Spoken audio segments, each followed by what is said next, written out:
The youngest is 10 years. The oldest is a university student. And they have had to come and stay together to run away from their home. And so as a department, we decided to come because it is being said that is happening, and coming to see is another thing. So we have decided to come and see. These children have been rescued. They are going to be taken to a safe space. We have ensured that they are going back to school has been catered for, and we have made a commitment that we shall make a follow-up, including calling the schools where the children are going, so that they are going to be given the support. The brother was wondering why are my sisters favored by the father?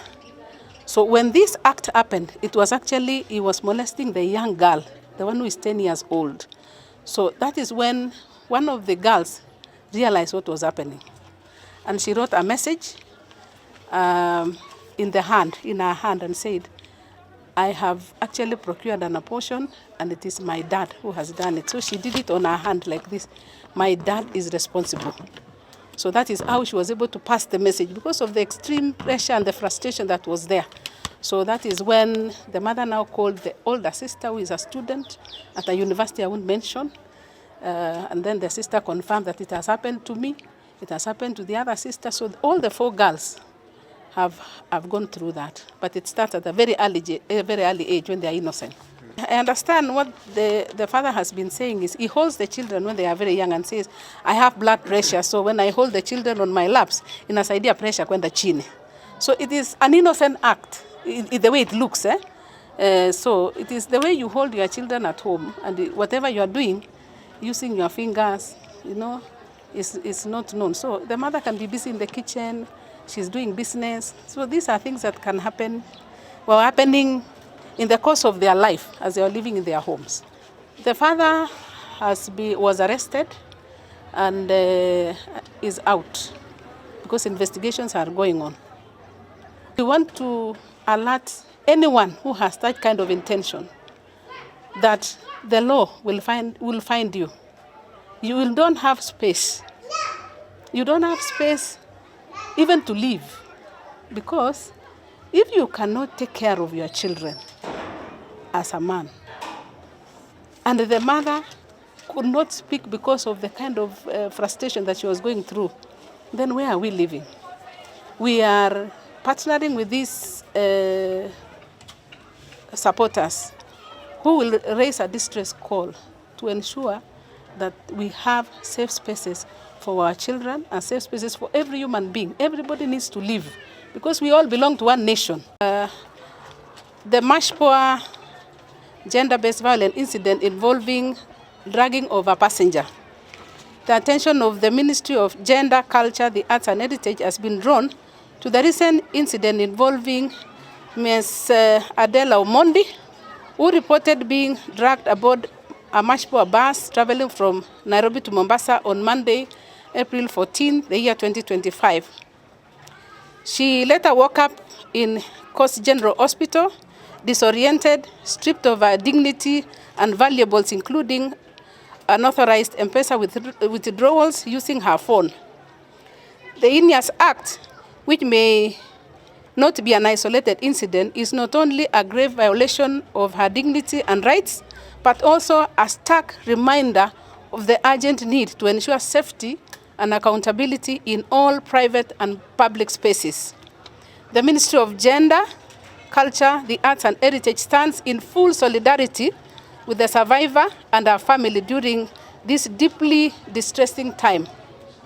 No person, irrespective of their gender, should ever have to endure such trauma. This is more than negligence. This is a criminal act. Dragging, theft, and potential sexual assault must never be met with silence or cover-up. The Ministry of Gender, Culture, the Arts and Heritage condemns this violation against individuals and advocates for the protection of all women, men, girls, and boys in public spaces. We call upon Mashpoa to fully cooperate by providing the bus manifest, CCTV footage, booking records, and staff for questioning. We also urge public transport operators to strengthen safety protocols and creating a secure reporting mechanism for passengers. NTSA, and I emphasize, NTSA to investigate the company and withhold the operating license until investigation is complete and culprits apprehended. We would like to commend the National Police Service and DCI Mombasa for the assistance so far offered to the victim and for conducting swift and thorough investigations so far as per the survivor's account. We however urge them to expedite the investigations into this incident and ensure that those responsible are brought to justice without delay. The Ministry of Gender, Culture, the Arts and Heritage remains committed to promoting a society where women and girls can live free from fear, harassment and violence. We will continue to work closely with stakeholders to implement stronger policies, raise awareness and provide support services for survivors. That is our statement.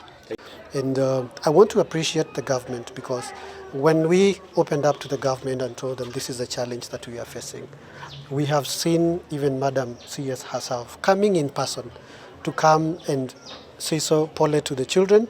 I've seen Madam PS come in person, spend time with the children and tell them that we are so sorry and we will do all we can to make sure that you're back and perhaps even better than the way you were before.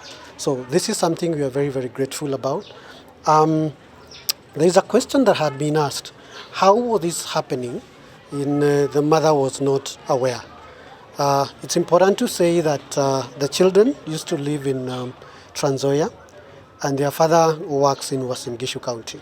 So one of the things he used to do is that he used to tell their mother, I want to go with one of the children to go and help me out for the weekend. So, or for the week if they have a closed school.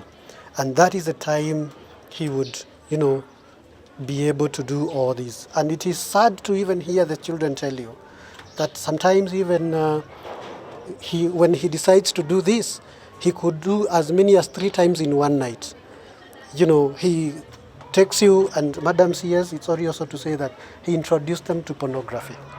And this is what used to make them, to make him want to keep on, telling them this is okay, this is okay, this is okay. The most recent, the eldest of them found him with their youngest sister, who is less than 10 years old. And she had to ask Dad, are you really my real dad? Why would you do this to me and now even our youngest sibling? So, and the dad, of course, you said you will not teach me how to raise you. This is how I want to raise you as a father. So it has been a very, very sad experience. But I want to thank our government. I want to thank God that now the students are looking up to a better day. And we as a Factor, we are there to handhold. We are there to support them. And we want to see that they all come out better. Thank you.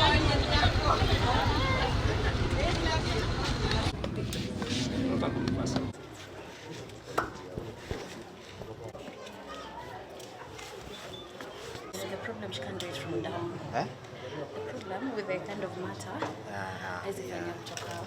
But if it was like another matter.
Wajeda, Wadon, karibu sana.